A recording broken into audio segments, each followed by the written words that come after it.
So in the previous tutorial we talked about competitive enzyme inhibitors. Now we're going to focus on uncompetitive enzyme inhibitors.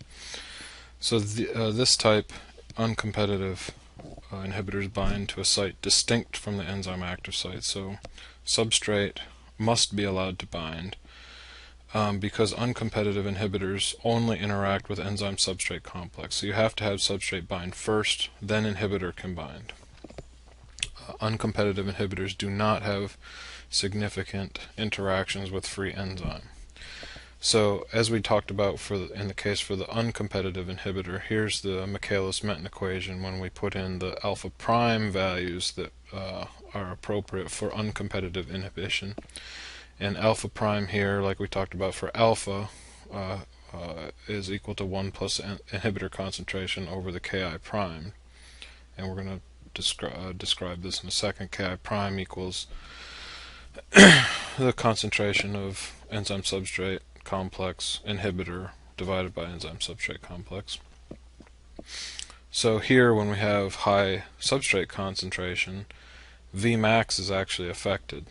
Km also in this case decreases, not increases like we saw for competitive inhibition.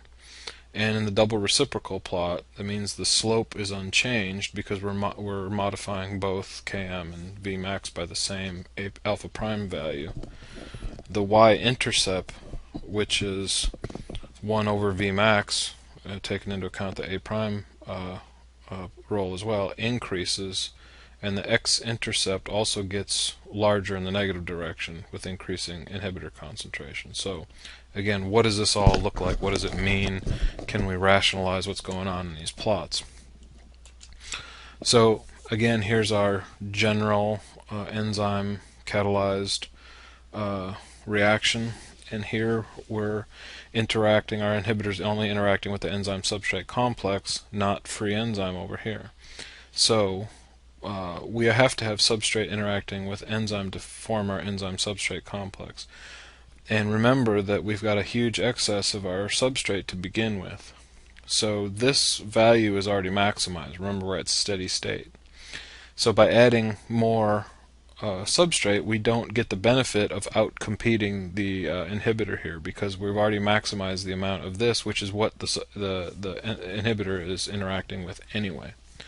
So we're necessarily going to have an effect on the Vmax in this case, unlike what we saw for competitive inhibition.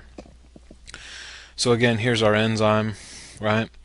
Now when substrate binds, what it does is open up an allosteric site on the enzyme somewhere where the inhibitor can then bind. So this substrate binding causes a conformational change in the protein, which allows the binding site for the inhibitor to open up.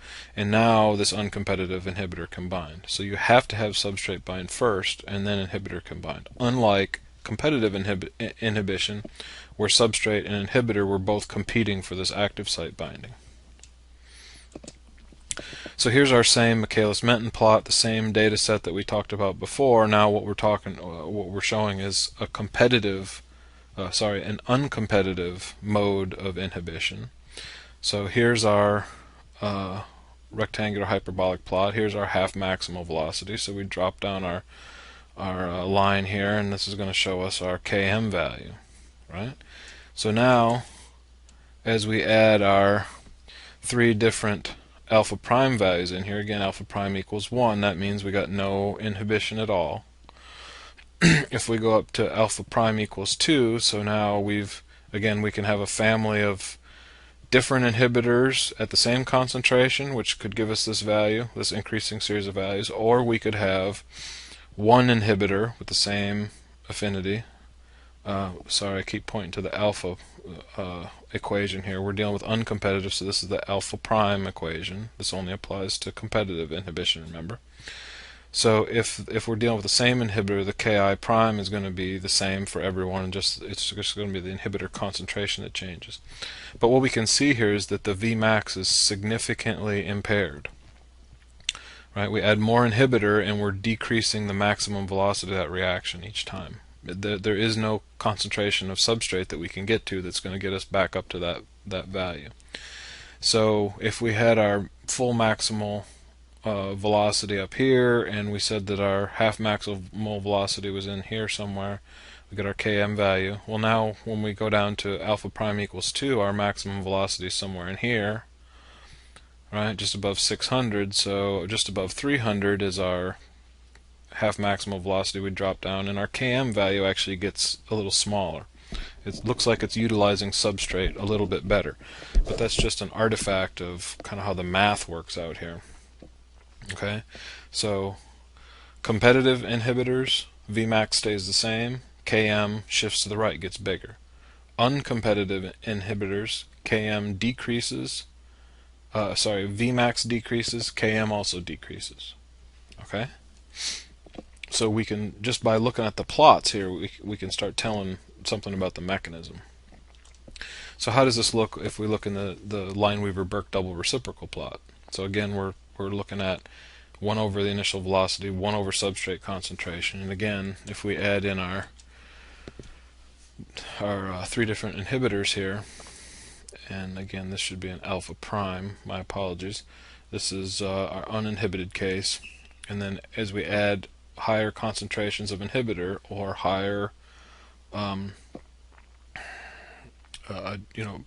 different inhibitors with higher affinity, then what we get here, we said that our slope shouldn't change because our slope is Km over Vmax, and both of those are being changed by the same alpha prime value, so our slope stays the same. So we get parallel lines here. Remember, in the competitive mechanism, we were getting intersecting lines that intersected exactly on the x-axis. Here we're getting parallel lines that go up the scale here as we add in increasing inhibitor concentrations. So our Vmax is decreasing, so 1 over Vmax increases, gets bigger here. And our Km is decreasing, so minus 1 over Km gets bigger. Okay?